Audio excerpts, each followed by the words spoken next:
ಸರ್ಕಾರ ವಾಪಸ್ ತನ್ನ ನಿರ್ಧಾರವನ್ನು ಬದಲಾಯಿಸಿದೆ. ಅಂದ್ರೆ ಯಾವ ಕಾರಣಕ್ಕೆ ಈ ತರ ಯೂ ಟರ್ನ್ ಮಾಡ್ತಿದೆ ನೋಡಿ, ಬಹಳ ಸ್ಪಷ್ಟವಾಗಿ ನಾನು ಮೊನ್ನೆ ತಮ್ಮ ಹತ್ರ ಹೇಳಿದ್ದೆ.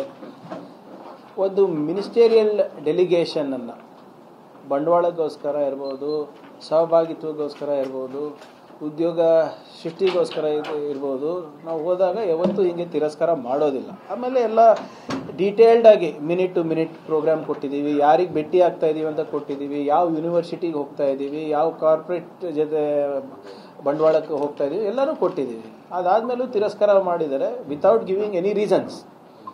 ನಾನೇನು ಹೇಳಿದೆ, ನೀವು ತಿರಸ್ಕಾರ ಮಾಡೋಗಿದ್ರೆ ನಾವು ಒಪ್ತೀವಿ ನೀವೇನು ಹೇಳಿದ್ರು, ಆದರೆ ಕಾರಣಗಳು ಕೊಡಿ ಅಂತ.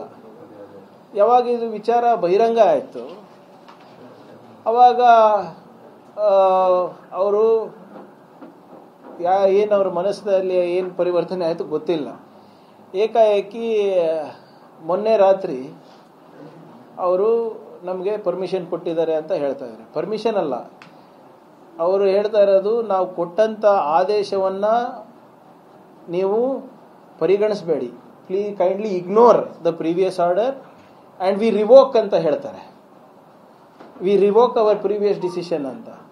ಈಗ ರಿವೋಕ್ ಅನ್ನೋದು ಸೆಕೆಂಡ್ರಿ, ಅದನ್ನು ಇನ್ವೋಕ್ ಯಾಕೆ ಮಾಡಿದ್ರಿ ಫಸ್ಟು ಅಂತ ನಾನು ಕೇಳ್ತಾ ಇರೋದು. ನೀವು ಹಿಂದೆ ತಗೊಳ್ಳೋದು, ಹಿಂದೆ ಪಡೆಯೋದು ಬೇರೆ ಮಾತು. ಈ ನಿರ್ಧಾರವನ್ನು ಯಾಕೆ ತಗೊಂಡ್ರಿ ಅಂತ ನಾನು ಕೇಳ್ತಾ ಇರೋದು ಅಷ್ಟೇ. ಅದ್ರ ಬಗ್ಗೆ ಅವರಿಗೆ ಉತ್ತರ ಕೊಡ್ಲಿಕ್ಕೆ ಆಗ್ತಾ ಇಲ್ಲ ಅಂದ್ಬಿಟ್ಟು ಇವರು ಇವತ್ತು ರಿವೋಕ್ ಮಾಡಿರ್ಬೋದು. ನೀವೇ ಹೇಳಿ, ಇವಾಗ ರಿವೋಕ್ ಮಾಡಿಬಿಟ್ಟು ಏನು ಪ್ರಯೋಜನ? ಆಲ್ರೆಡಿ ನಾವು ಅಲ್ಲಿ ಅವತ್ತು ನಾವು 14ನೇ ತಾರೀಕು ಅಲ್ಲಿರ್ಬೇಕಾಗಿತ್ತು, 13, 14ನೇ ತಾರೀಕು.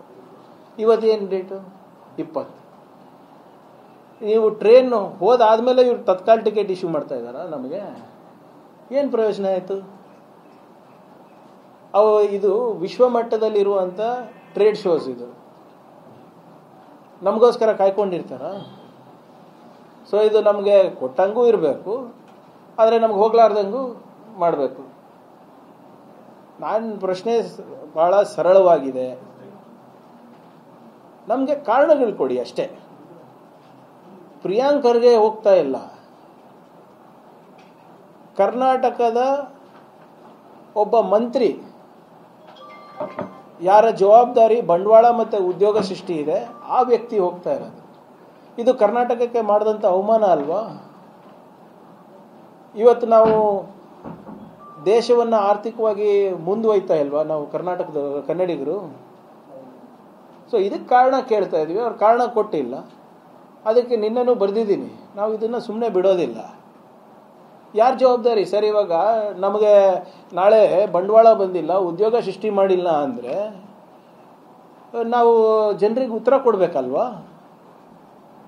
ನೀವು ನಮ್ಮ ಮಾಧ್ಯಮ ಸ್ನೇಹಿತರು ಕೇಳ್ತೀರಲ್ವ ನಮಗೆ, ಆಯ್ತಪ್ಪ ಎಂ ಬಿ ಪಾಟೀಲ್ ಅವರಾಗಿರ್ಬೋದು, ನೀವಾಗಿರ್ಬೋದು, ಎಷ್ಟು ಇಂಡಸ್ಟ್ರಿ ತಂದಿದ್ದೀರಾ, ಎಷ್ಟು ಉದ್ಯೋಗ ಸೃಷ್ಟಿ ಮಾಡಿದ್ದೀರಾ, ಎಷ್ಟು ಬಂಡವಾಳ ಹಾಕಿದ್ದೀರಾ, ಅವೆಲ್ಲನೂ ನೀವು ಕೇಳ್ತೀರಲ್ಲ ನಮಗೆ. ಇವರೆಲ್ಲ ದೊಡ್ಡ ದೊಡ್ಡ ಘೋಷಣೆಗಳು ಕೊಡ್ತಾರೆ, ವಿಶ್ವಗುರು ಅಂತಾರೆ, ಎಲ್ಲರೂ ಚೈನಾ ಆದಮೇಲೆ ಇಂಡಿಯಾ ಮುಂದುವರಿಬೇಕು ಅಂತಾರೆ. ಆದರೆ ಯಾವಾಗ ನಮ್ಮಂಥ ಪ್ರಗತಿಪರವಾಗಿರುವಂಥ ರಾಜ್ಯಗಳು ಹೋಗ್ಬೇಕಂತ ಬಂಡವಾಳ ಹುಡ್ಕೊಂಡು ಮತ್ತು ಉದ್ಯೋಗ ಸೃಷ್ಟಿಗೋಸ್ಕರ ಹೋಗಬೇಕು ಅಂದಾಗ ಇವ್ರು ತಡೆ ಹಿಡಿತಾರೆ. ಅದಕ್ಕೆ ಕಾರಣ ಕೊಡಲಿ. ಇದು ಯಾವುದೋ ವೈಯಕ್ತಿಕ ವಿಚಾರ ಅಲ್ಲ, ಇದು ನಮ್ಮ ರಾಜ್ಯದ ಮರ್ಯಾದೆ ಪ್ರಶ್ನೆ. What is the reason you are stopping a minister from functioning, from deploying his duties?